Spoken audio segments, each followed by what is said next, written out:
Hey, good morning, everybody. We are back. God knows what episode of the Goose podcast we're on this year. There has been a fuckload of interviews. We've interviewed people in femtech. We have interviewed people in LGBTQ tech, men tech, fucking space, everything. And today we're actually looking at a really cool topic. And with me, I've got Kris O'Shea from Olas, and we are looking at the decentralization of media through blockchain. That's the general gist. I know we're going to get into it, but anyway, Kris, lovely to have you. Good morning.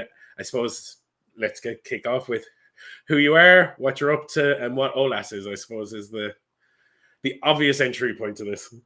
Oh yeah, thanks, Sean. Delighted to be here. Yeah, my name's Kris. I've been working on Olas now with the team for coming up on I think 2.5 years now. Essentially, the project is focused on building a decentralized information publishing platform that leverages markets to adjudicate sort of the quality of information and determine its value. So that's sort of our main goal. Yeah. I guess we sort of came up with this a few years ago when we saw, the rise of problems in media, mainly, the massive amount of misinformation and distrust in media, and now with the age of AI, the massive amount of just like AI slop and it's becoming impossible to determine what's real and what's valuable and what's actually quality content, and that's only going to get more problematic. So that led us to feeling very strongly about leveraging sort of some of the emerging technologies in the blockchain space to build something like this, and this has now only really become possible to build in the last few years with the latest sort of tech developments that we're leveraging. Gotcha. This is a very interesting space because, as you said, I think over the last few years there's been so much bullshit, I suppose, in the media space. Like, obviously, I think this whole problem started with Cambridge Analytica, with the essentially trying to swing votes by pushing out false information through digital advertising, because online is so unregulated. I think there's such a push for online media and that quick release, the factor of social media over here, you've got AI generated content over there, you've got the fact that it's those who shout loudest get most airtime on social media, that it's not about generating quality content anymore. It's about generating the fastest clickable crap. And it's created so many problems where most of the information online now is muck nonsense generated by people who are just trying to clean up advertising revenue. Is that kind of where this started, or what was like the moment where you and the team kind of went, wait, this is broken? Because I know this isn't necessarily your background. I've been reading a few bits about the team, and this was very much we were in crypto, we were in blockchain, we were in Web3, and then obviously all roots came together and went, oh yeah, there's a big problem here, and we know what we know, let's put it all together and make Olas. Yeah, like it's really interesting. Like I think, we've seen the rise of really big problems in media. It's only been getting worse, since tech has gotten, better and better, ironically. Like and essentially the problem, since media has been around, is that it can be captured by private interests, and that's why you see the likes of Bezos is in the world buying media companies, because they know the impact they can have if they can capture the attention of the public. And obviously when it comes into like the realms of politics and stuff with the Cambridge Analytica scandal, it has a huge impact on the world, and the ways in which countries develop. So it's been a really huge problem for a long time, and I think social media has made that even worse, because now anybody can be a journalist, and what's to determine the quality of the content that they're putting out there. And you can also give rise to these like massive echo chambers with the algorithms that social media uses.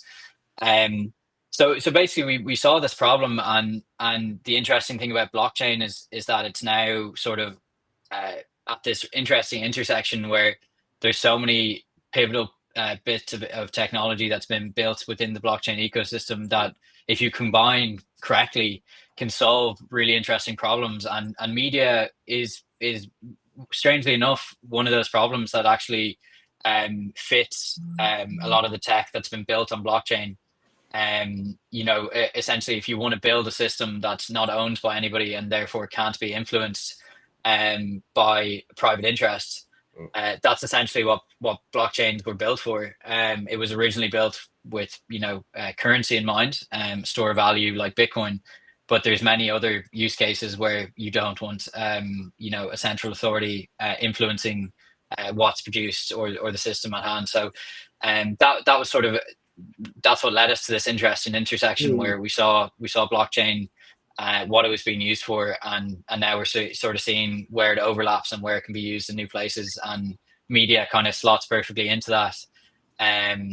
Particularly with a lot of the other tech that's built around blockchain, related to privacy and anonymity and that sort of thing. So that's kind of what brought us to this, and we saw particularly like the rise of Polymarket, which was the sort of first successful prediction market that got really popular over the course of the US elections.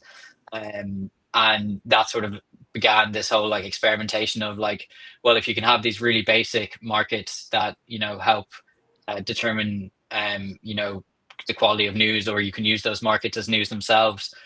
What other use cases can there be, and can we actually like improve upon those market designs to get closer to the outcomes we want? And in this case, it's truth. Like, how do we design systems that truth is the best strategy and the best outcome? So that's sort of the long-winded way of saying how we got here. Yeah, no, I think that's really cool because like there's a couple of interesting points in there. I think one thing that anybody can be a journalist right now, I can just go into ChatGPT and go, here, write me an article there about Goosed, and it'll spit out some crap, unverified, unregulated, unchecked, and then I can just stand over it and go, yeah, I wrote that, so I did. Now, Google knows different, but people who are reading it don't necessarily. There are telltale signs that AI has written it. I think we've all seen the Dash make a very big recovery.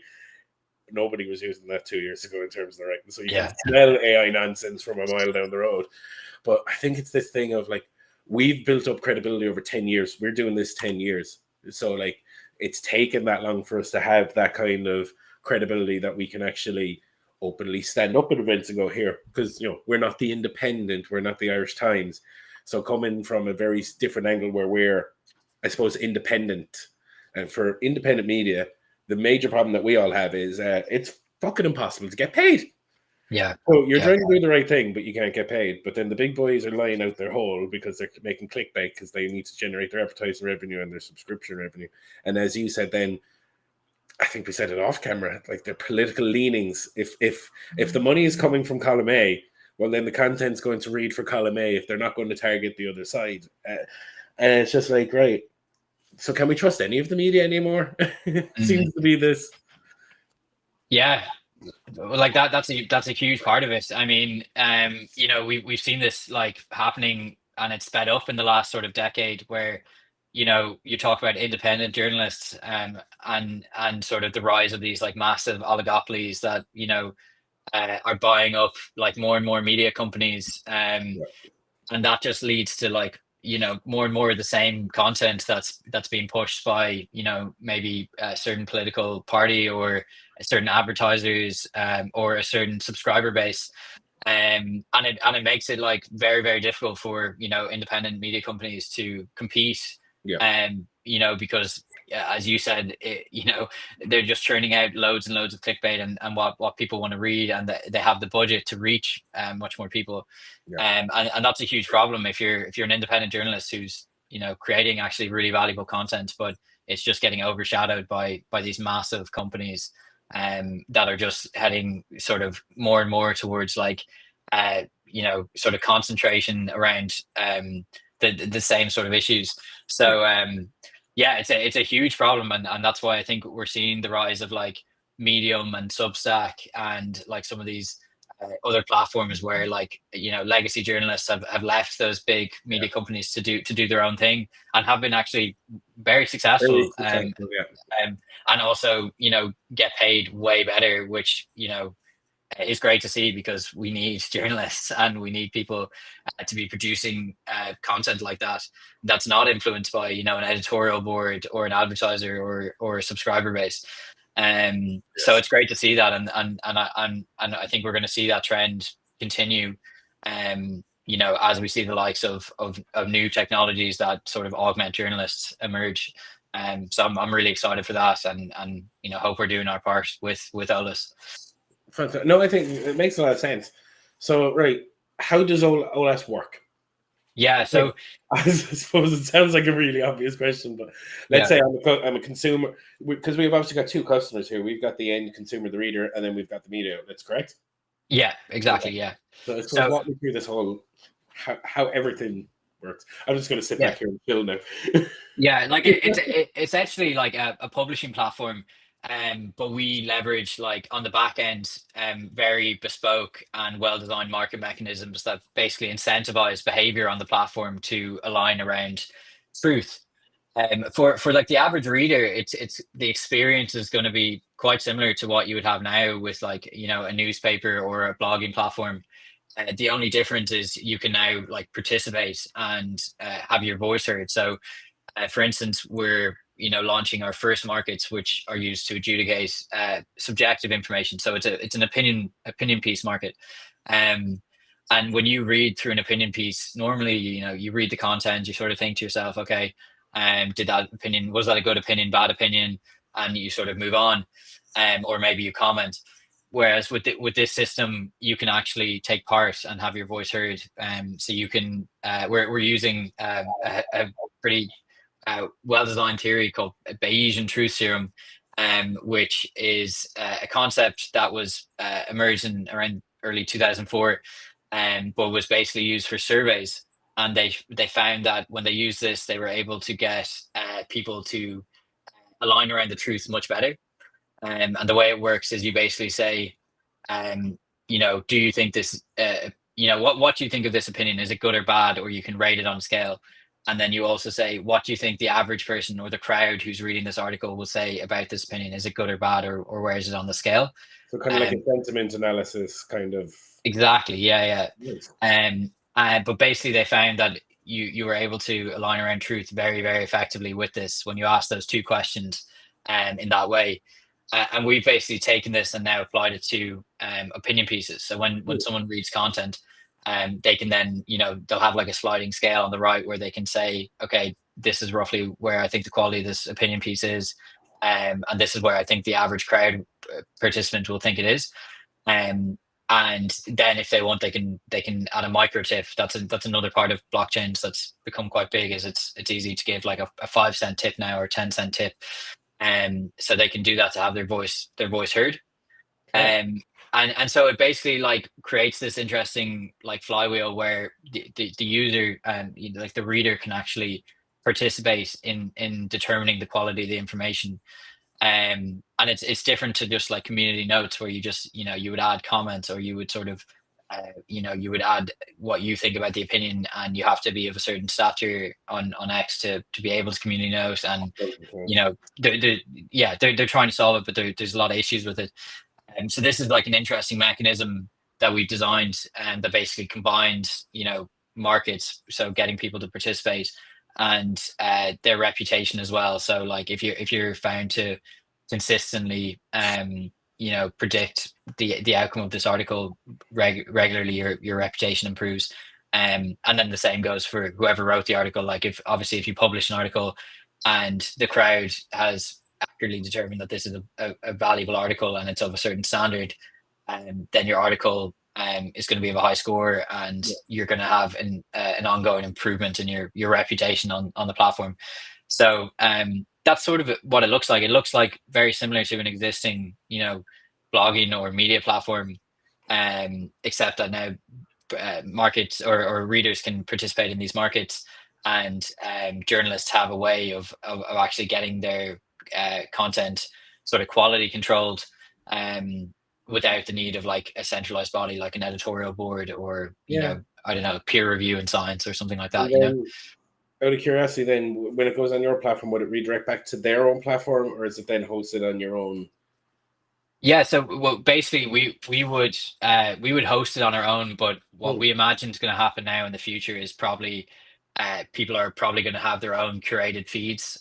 So Olas, you can sort of think as like the base layer of like where this content will live, And we're also, when you publish on Olas, we'll be using other blockchain technologies like IPFS, which make sure that the content can't be censored. So if you publish like a very controversial piece on this, it's stored on chain, which means that, like, if there's like an authoritarian regime or something like that that wants to take it down, they can't. Yeah. So we're sort of treating. You might not like my opinion, but it's my opinion. Exactly, yeah. So it ensures, by publishing on chain and using a system like IPFS, it ensures that it'll exist in perpetuity, regardless of pressure from centralized authorities. There's also another play. There's also another play here. I don't know if I'd assume this has come over your SEO backlinking, because if you're redirecting back to each of these platforms' own created feeds, there's definitely a play in there where you're supporting and leveraging their fucking referral links and backlinks and vice versa. So there's probably an avenue there of SEO backlinking, so that it helps give better over time the fact that there's more people who'll engage, more people who'll interact. If it then links back to their own site, that'll increase both sides' domain authority, give people more presence on their own curated feeds, which then in turn means that these smaller, more independent guys can actually get a leg up by using a platform where there's a regular flow of engaged user bases, as long as everybody's linking back to everybody. And it can't be like a little spider web. But absolutely. Yeah, we've even thought about it in terms of like citation. So like, obviously in science, your citation system is really, really important. So you're sort of, always citing back to like, tens of scientists. But the same with journalism. If you're writing an article, you might cite like a bunch of other pieces you read or a bunch of other content or sources. And we've sort of thought about, well, we have in depth thought about like creating like an attestation system, almost like, so like, if I'm citing, let's say, your work and my work, then that's sort of like a signal to the market that your work is of a certain standard or not. So that can maybe impact your reputation. And we've already thought about like like, let's say for your article you raise or earn a certain amount of money, but you cite, let's say, I don't know, 10 to 20 people in that article, but they're also members on Olas. We can give like a portion of your earnings to them, like let's say a 10% kickback to everyone you cited, and something like that. And that's really possible because of blockchain, because it's really easy to set up those systems, and transferring value across blockchains is super seamless. So that becomes very easy to do. So there's interesting things like that we've looked into that again is a net positive for like everyone. It's sort of like the tide lifts all boats situation. So makes sense. So like in the most basic sense, because I know a lot of people hear the word like a word like Web3 or blockchain, and they're going to automatically go, no, this sounds extra. It sounds, in its most basic guise, it's a repository of high quality journalists, reporters, and content creators, where people can go on, read whatever they want about whatever they want, but they're getting it from known, reputable sources. Exactly. Yeah. Like, blockchain sounds like big and scary, but for most people, like, you won't even know you're using it. It'll just be happening in the background, and you'll just go, oh, that was like a nice user experience. That was very easy to participate. You won't know, it'll be like, instead of having to like manually import like your credit card details to like pay for a subscription or tip someone or whatever, it'll just be like a one-click thing, because you can just do it like out of the box with blockchain accounts or wallets. So for the average person, you wouldn't even need to know you're using blockchain. It'll just be abstracted away, which is what we want. We want the user experience to be really good, so you don't need to know about the tech behind it, just that it works. So that's sort of like the ultimate goal, and that's where blockchains have sort of gotten to now. And it's taken this long to sort of abstract away all the nerdy stuff that people like me are into that nobody else cares about. It's not even that. I think there's certain terminology that the second people hear it, we're definitely seeing that with AI now. It's like, oh, AI is going to take your job. It's like, if you've used most AI, you'd realize it's incompetent. So I think we're okay. It's the same with blockchain. It's like, when people first heard blockchain, they went, what does that mean? Does my money...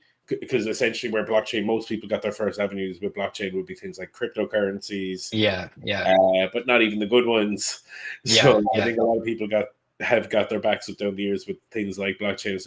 What do you mean? I'm putting my money into this fake money that's going to be stored in a box on the internet somewhere that doesn't exist. What do you mean? Same like NFTs and stuff. So I think the key thing there, as you said, it's the case of, lads, don't worry. Whatever's happening in the background is happening in the background. You're getting a curated news feed for you based on the stuff that you're going to interact with. For the journalist perspective, hi, we're going to give you an opportunity where you can maybe get a few quid for the stuff you're writing while also strengthening your own authority in the space. Hi, everybody. You're all happy? Cool. Let's move on. You don't need to know what we're doing, how we run it in the background. Exactly. Yeah. I think for the end user, all they need to care about is they're getting access to high quality information. They can trust it's high quality information because there's quality controls in place. And you can basically, like, let's say the way we think about this is like, if you in future like cite an Olas article, that's sort of like a stamp of approval, like, oh, John published this in Olas and it's got, this rating, this score from the market. I can then go, okay, this content's actually like legitimate. It was definitely written by John.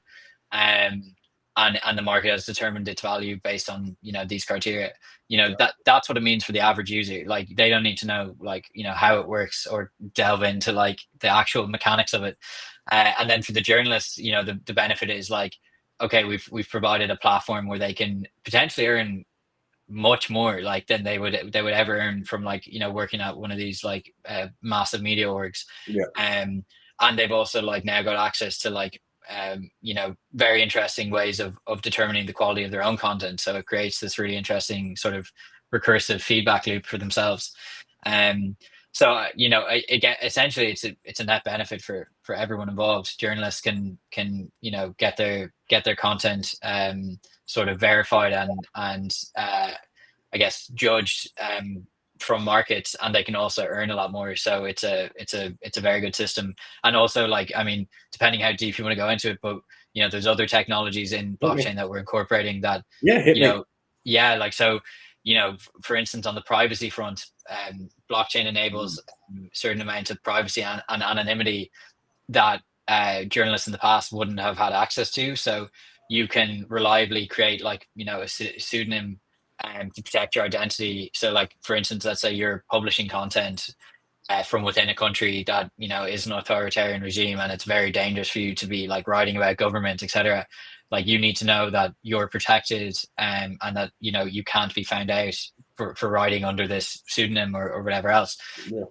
Blockchain tech and the privacy tech that's been built around it essentially enables that, because there's really special like cryptographic tools out there now that allow you to protect people like journalists when they're publishing content, and still ensure that they can keep their identity private while earning while being able to get paid out, which is really, really important. And the advents of cryptography now are really amazing, but we need to ensure that, like, let's say if you're a journalist in 2025 and you publish something on our platform, that, like, let's say the cryptography doesn't break in 10 years time, and then a government can find out, oh, you wrote this 10 years ago. So we've thought about all those scenarios and made sure that this is going to be my next question, is what happens if it fails. But so like, we've already been looking into like basically like quantum resistant cryptography and quantum like all sorts of quantum resistant like tooling that can ensure that, like, if you were to publish today, that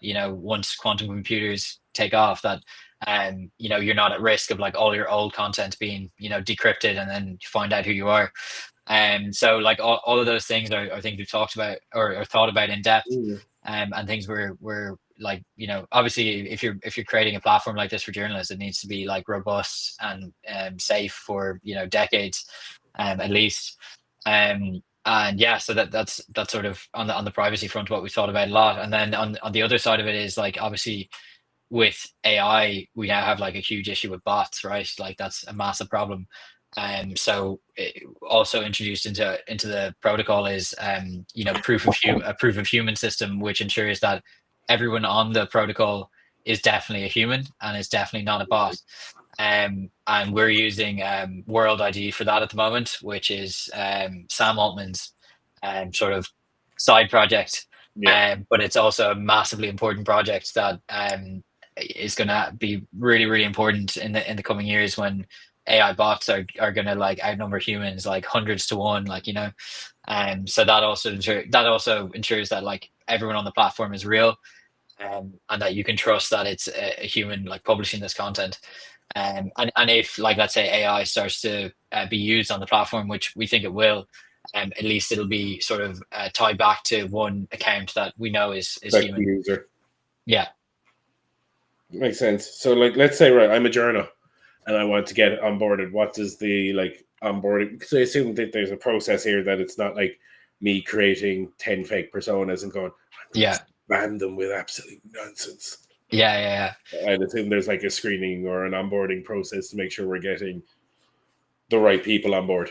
Yeah, well, I mean, essentially, like, the platform is open to anyone. It's an ownerless protocol, so anyone can publish. But in order to actually create an account, you would need to have a proof of human verification, which would mean that you would need to have a world coin or a world ID. Yep. And then you would also just spin up a wallet at the same time. So everyone is sort of because every world ID is unique to one human. Yes.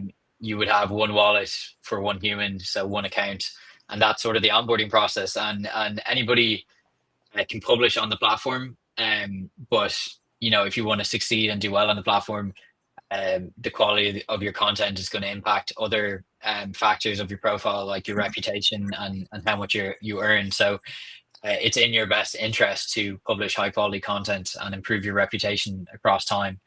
If you want to actually have like an audience on this platform and earn well across time. So that's sort of the process, I guess, for onboarding. And then and for the average person, like, if they want to sign up, I mean, you'll be able to read the content without interacting with it, without signing up. You can just go on and read the content. Yes. It's only if you want to then participate in the markets that you would have to then again sign up with the same process as a journalist, creating your world ID and your wallet. That makes a lot of sense, because it kind of feels like almost like the Uber star rating. It's like, yep, you're a 5-star journal, we like you, we're going to promote you more because you're not sure. Yeah. But also that verification process means that I can't just spam the infrastructure with reams of nonsense just to wash out a message or stuff like that. That makes a lot of sense. So, right, let's say, right, today, where are we at right now with Olas? Because I know you were saying that we're very, very close to a launch, which this is exciting times, because you've been working on, what, 2.5 bones in 3 years? Yeah, 2.5 years now, really. I mean, our founder, Kieran, I mean, he's been thinking about this stuff for a long time. I mean, he's been in the blockchain space since kind of ground zero days, 2011, 2012 times. Yeah. And he's always been really interested in media. So this has kind of been like, in his mind for a long time. But yeah, we've been working on this sort of in stealth for the last, I would say, like 2.5 years now. And also, it's only really been possible to make in the last sort of 2.5 years because the tech is now at a point where all the sort of attributes of a system like this, we can actually build out, and it works, and the user experience will actually be not terrible. So that's a big part of it. But yeah, basically we're planning on launching our beta version of our opinion markets in roughly around 6 to 8 weeks from now. And we encourage like everyone who's interested to take part. We'll be running essentially these competitions where every day we'll be launching several markets, which each market will be a relevant or a timely opinion piece that's maybe blowing up on X or somewhere else, and we'll be linking to it on the platform.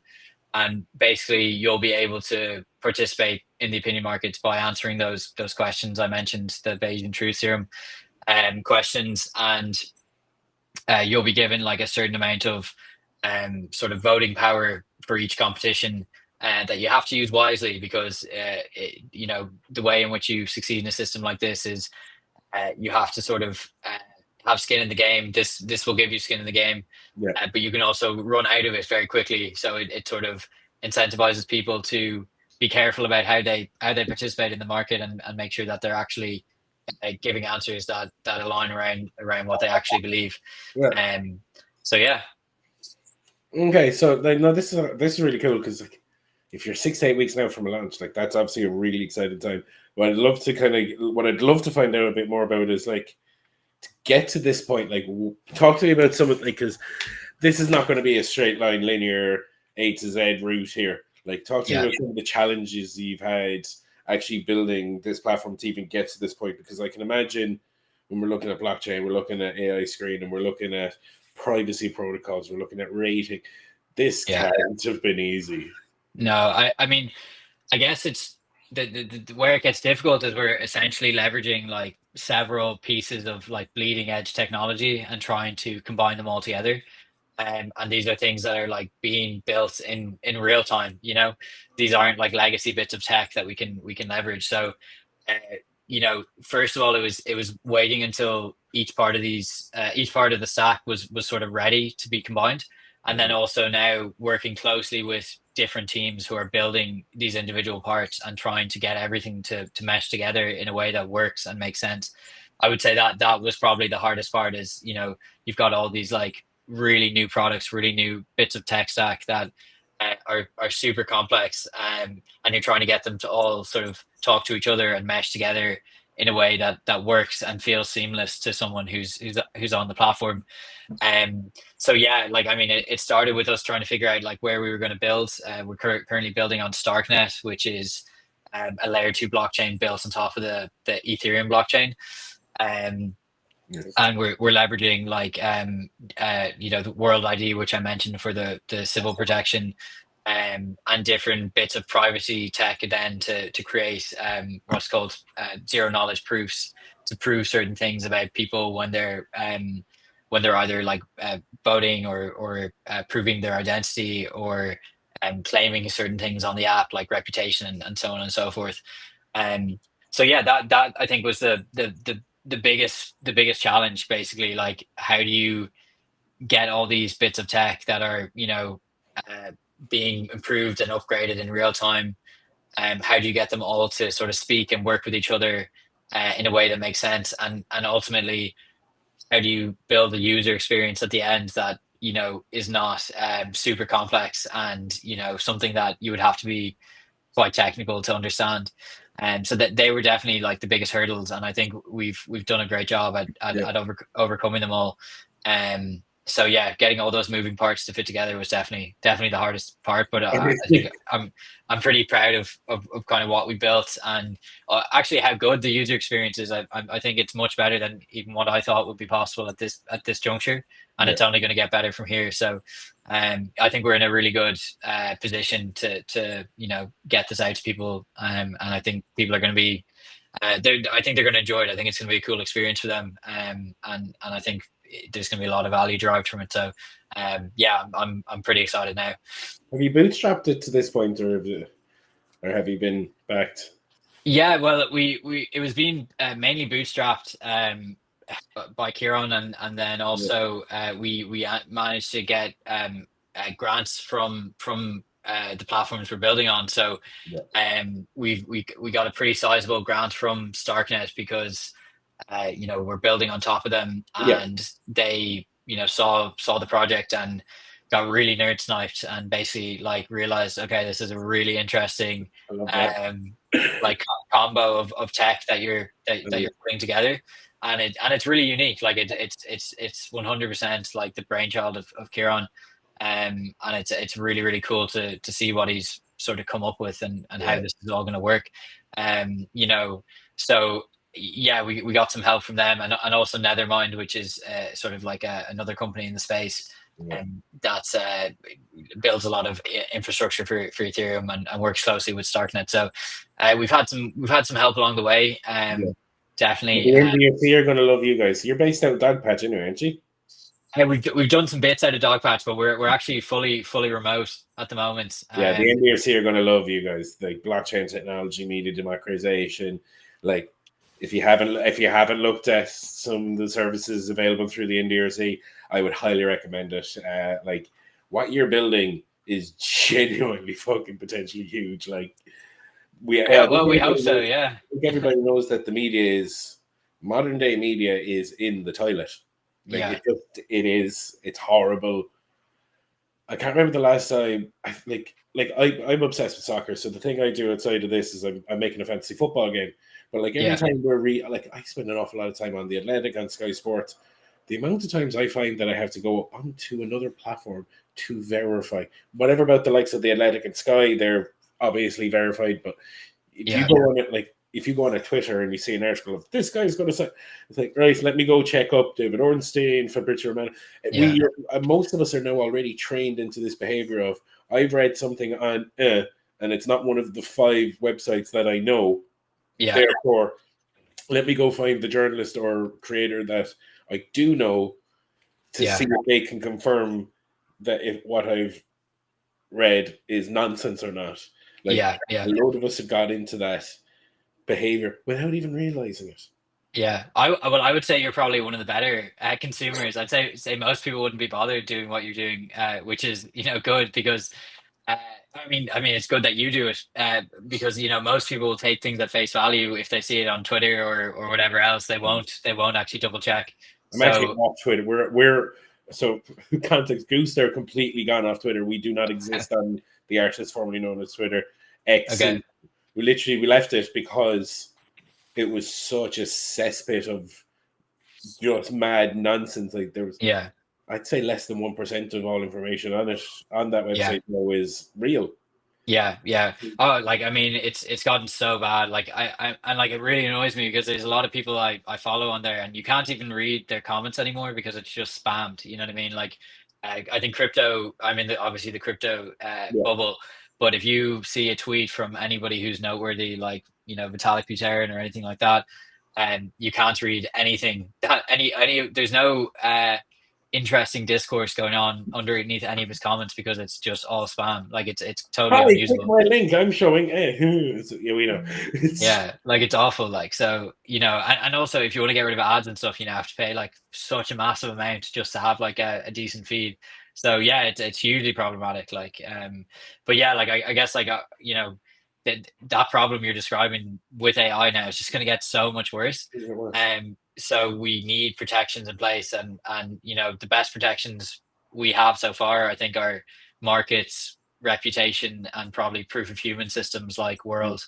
That's how we ensure that the content is authentic because there's a record of it on a blockchain, and we can prove that it was published by your identity.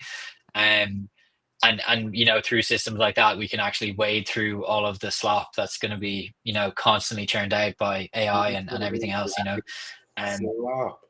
I mean, I've actually gotten to I think, and I don't think I'm the exception to it. I think a load of us are just sick to the back of our teeth with the amount of crap.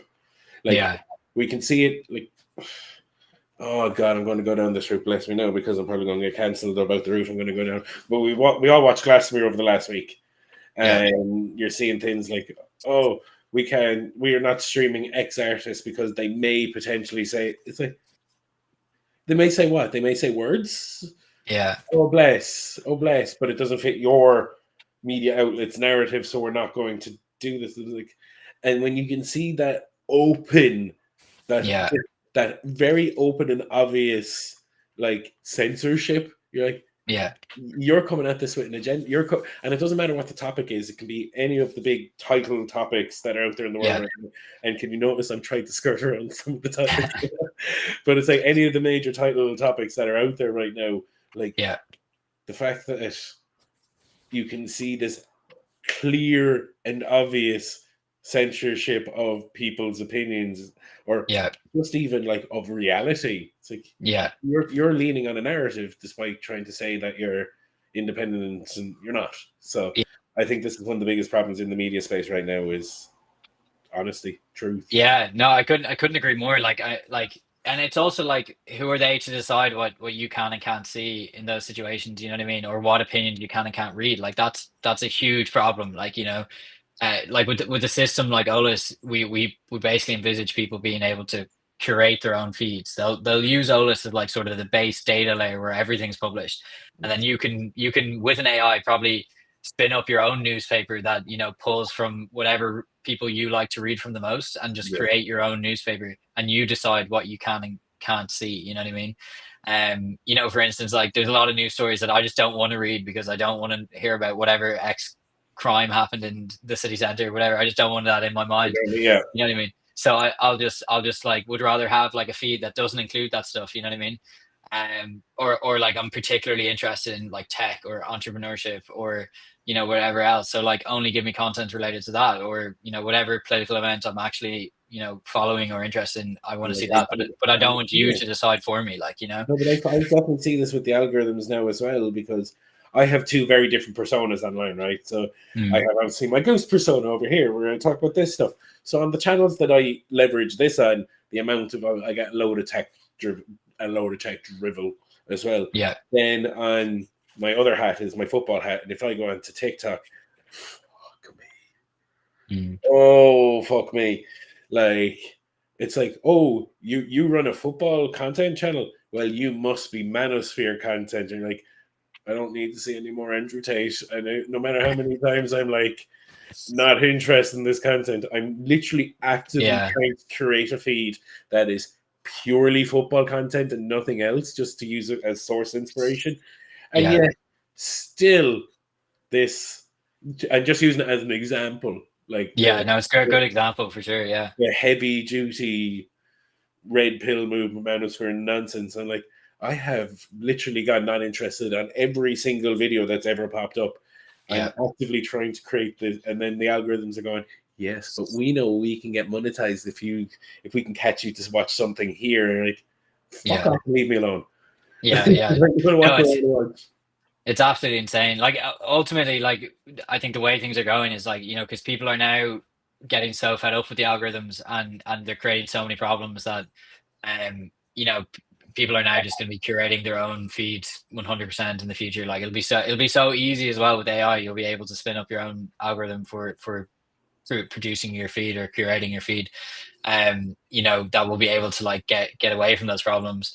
But yeah, that's a really good example. Like, no matter, you know, it seems like no matter what you do, you just get pushed, you know, whatever agenda and that might align with what you're interested in, but probably don't, you know. Yeah, that's the thing. Is, are you a man in your 30s? Well, then let's bring you down this avenue. Whereas on another platform, then I'm on obviously the Goose side, and it's like, hi, do you like World of Warcraft? It's like, yes, I do, but that's it's not related to what I'm looking at right now. Like, I want to know more. I'm obviously researching things like in this case, I'm looking up about, you know, blockchain, how the security works on these kind of or tutorial videos on how, like, Martin wrote a great article the other day. He's used the Raspberry Pi board to control all his home voice activation stuff from a central base. Really cool. Top quality nerding out kind of stuff. Yeah, that's my vibe, 100%. And he's just at home, and he now has a central console where he can manage all his smart tech from one centralized hub. And but you'll watch that, and then it'll be like, so do you like light bulbs? I'm like, oh, I don't. Yeah. It's like, you know, it's this thing of. So I love what you're trying to do here, where it's like, I'm going to create a feed of my interests. Okay, I don't want an echo chamber necessarily. I want opinions. I want to learn. I want to know. Yeah, and that's the thing. As long as I'm not being shoved down a garden path of misinformation, nonsense, and bollocksology again. This is what we're all looking for. So I think you're definitely on the right path. I think it's a really good product. Yeah, and like, even if you were to fall down, like, you know, the echo chamber issue or path, that's like, ultimately you can't ignore, you know, let's say you're reading an article about, I don't know, the earth is flat, and you see like, okay, well, this content got a score of like 0 and none of the market aligned with it. You know what I mean? You can read it all you like, but there's no hiding from the fact that, like, you know, the market told you this is, you know, complete slop or whatever. So, you know, you can create your echo chamber, but you can't hide from the reality of what the content you're reading is actually being, you know, the value it's being ascribed by the market. So I think that'll be an interesting. The Platter was a fantastic example. It's like, everybody has given this a 0, so if you want to believe this, you can, but at that point that's kind of on you. Yeah. Like, if people with skin in the game who are incentivized to tell the truth have all said this is a 0, you should probably think about it. You know what I mean? It sounds. Joe, I really like the concept of this. Like, I'm really looking forward to actually seeing it in the wild, because I think, as we've all said, nobody feels like we can trust the media anymore. We're actually seeing the amount, like, what's it, the use of the word Nazi is at its highest since the actual time. And you're like, yeah, because everybody's feeling a little controlled and everybody different opinion. And then the internet right now is just a dark and shitty place. So if we get a little pocket of light in the corner that goes, "Hi, you want to get real info?" Yeah. Well, we just need systems. Like, ultimately, if we don't create these systems, like, we're not going anywhere good. You know what I mean? If we get to the point where, like, media continues to be, like, more and more controlled, more and more influenced, and it gets easier and easier to influence, like, large crowds, which it will be with AI. Like, you'll be able to produce so much content that's super well written and really realistic and looks legitimate.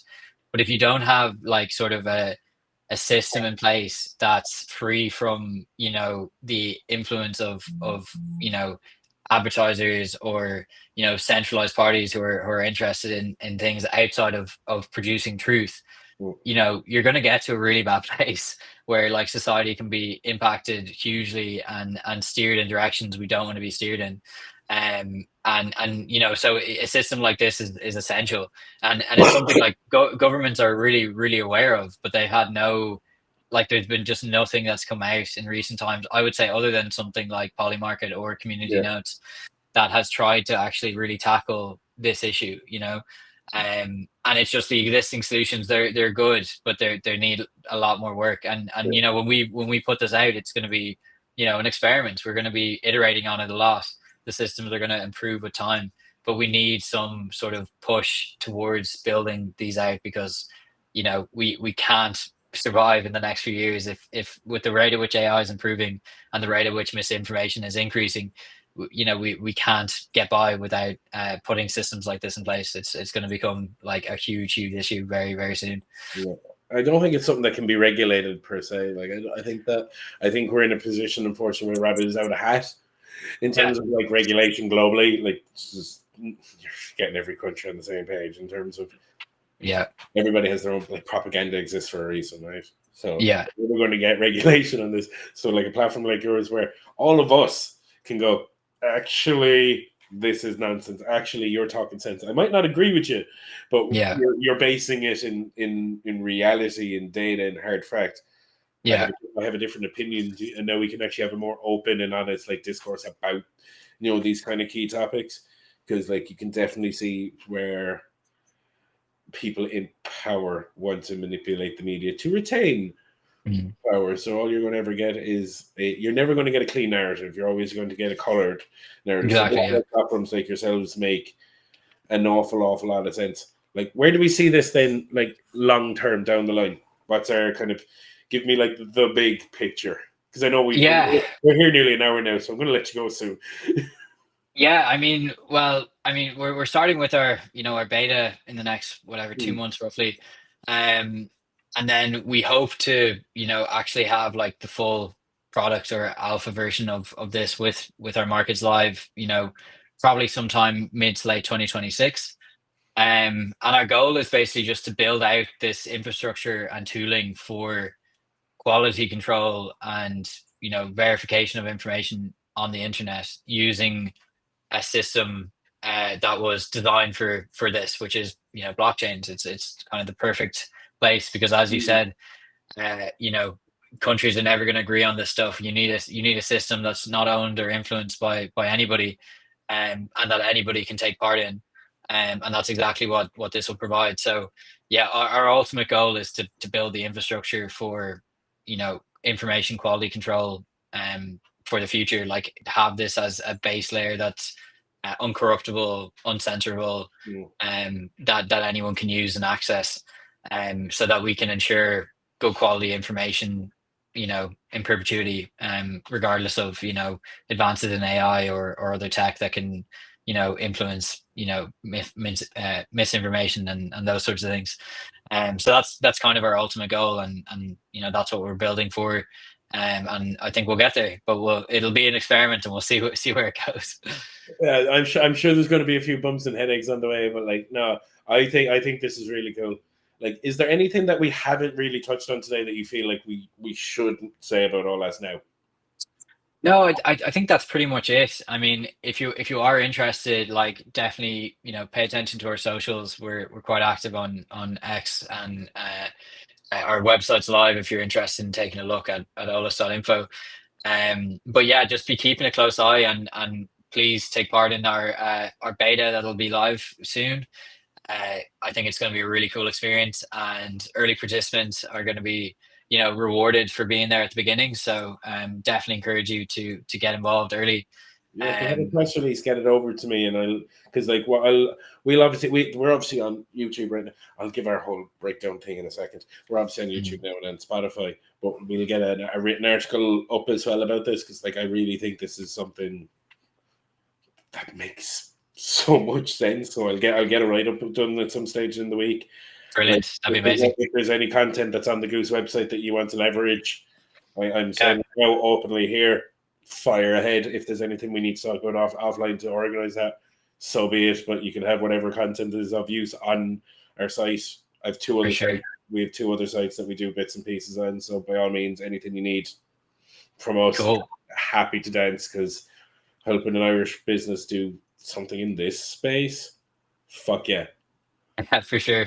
Yeah, no, appreciate that a lot, and yeah, definitely take a look and see how we can do something.